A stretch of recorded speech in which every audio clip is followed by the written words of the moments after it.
Welcome to Wanderplay.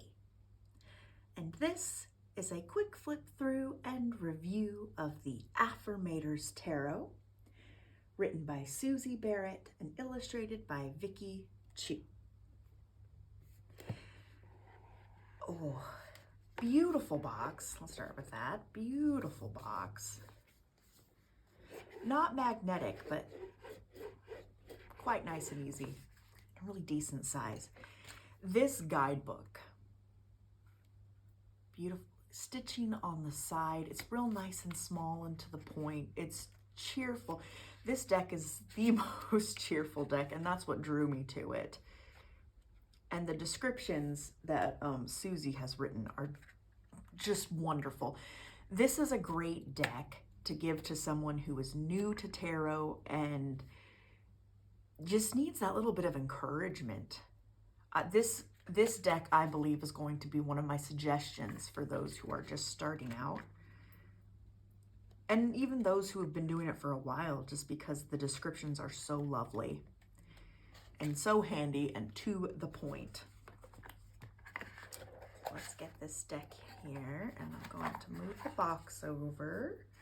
Look at that bright, sunny interior. Yes, indeed. You over. Whoop.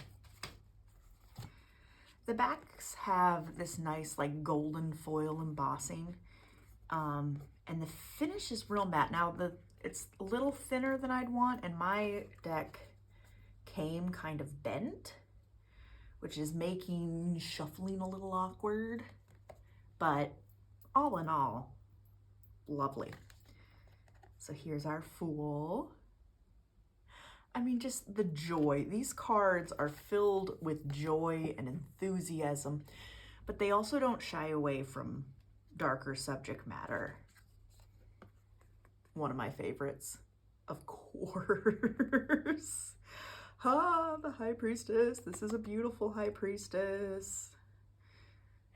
And she's winking at me. She's winking at you.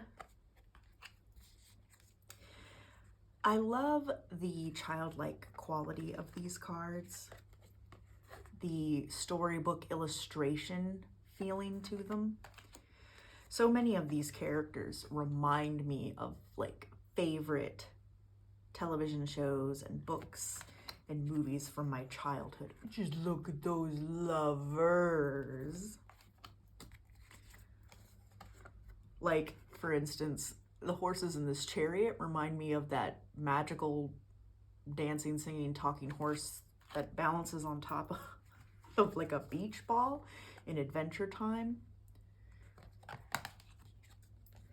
They just speak. This is definitely a deck to pull up when you just need a little happiness for reals.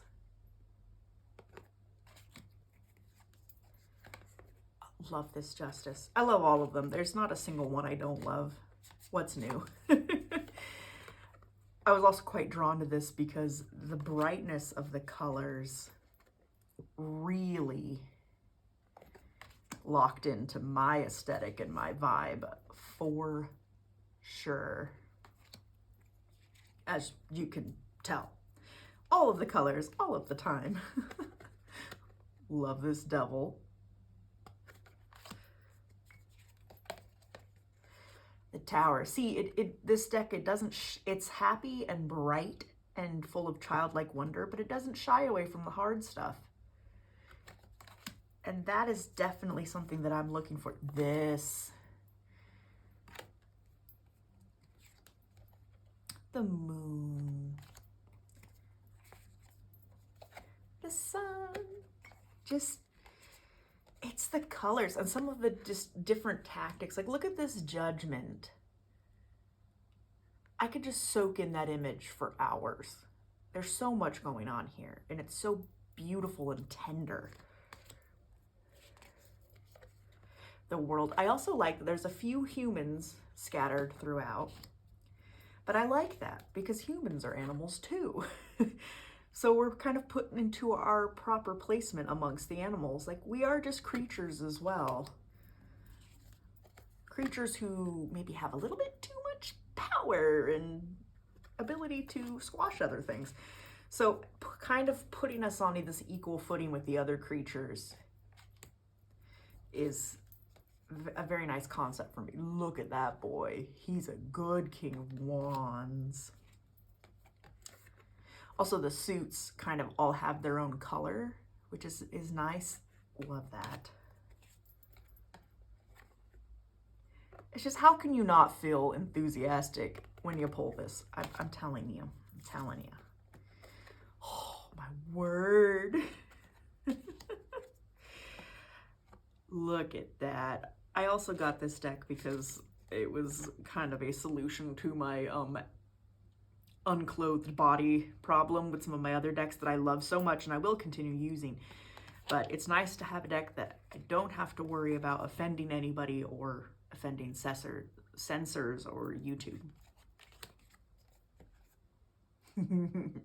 Dinosaur. I mean, absolutely yes.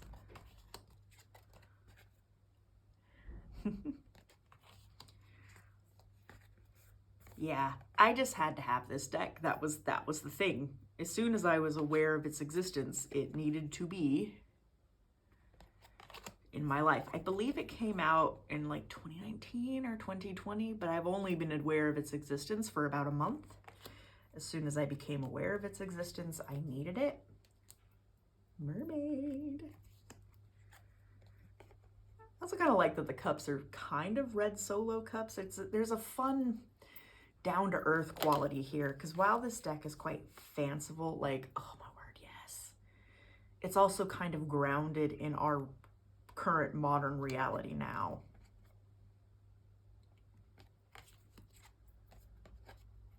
Oh. Yes. Oh. She's sad. Now, it's a little weird because all 5 of the cups in the 5 of Cups have been poured out. None of them are upright, but I will forgive it because this deck is beautiful and has a lot of spirit. Just look at that.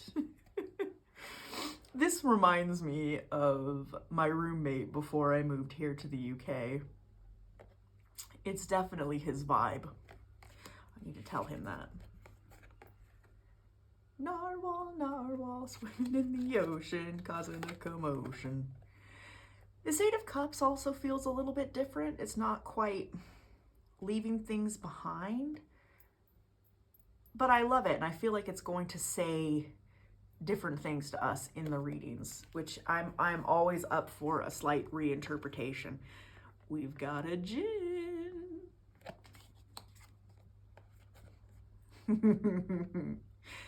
You've gotta love it. I just love it. I think that me and this deck are going to have a lot of good times together. I mean, I've already been working with it and bonding with it, and it's just this gift that keeps on giving. And I particularly at this moment in time need some encouragement because there's a lot of big stuff going on in my life. And just being able to pull a card with a Gorilla King, you know, sometimes you just need that. Sometimes you just need that. Look.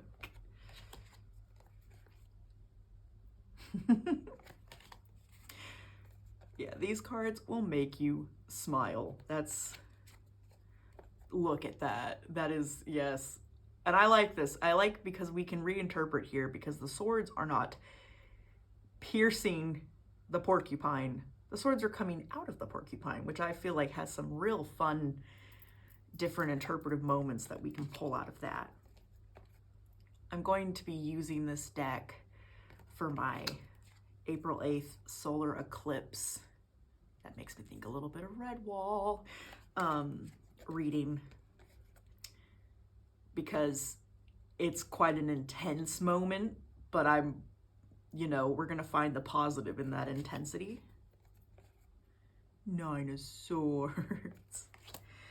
So obviously, before I debut a new deck on my channel, I like to give it a spotlight, because yeah, when I find something I love, I'm gonna promote it. I'm gonna share it. Full disclosure though, all of my reviews are going to be pretty positive. I'm only gonna talk about things that I love and that have worked really well for me.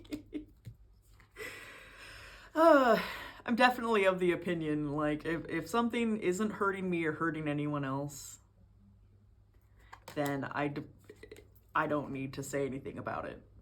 It's very much Thumper, if you can't say something nice, don't say nothing at all. Live by that. And honestly, a lot of times when I've chosen not to, when I've been annoyed or something at work and I've decided to just be a bit of an arse and go off on something that really isn't that important, I've always regretted it. Always regretted it. So I figured I would apply those same rules to my channel. I'm only gonna show stuff that I love and that works for me. And I mean, others may not love it, it may not work for them, but that's all right. But you know, I will only endorse things that I fully endorse.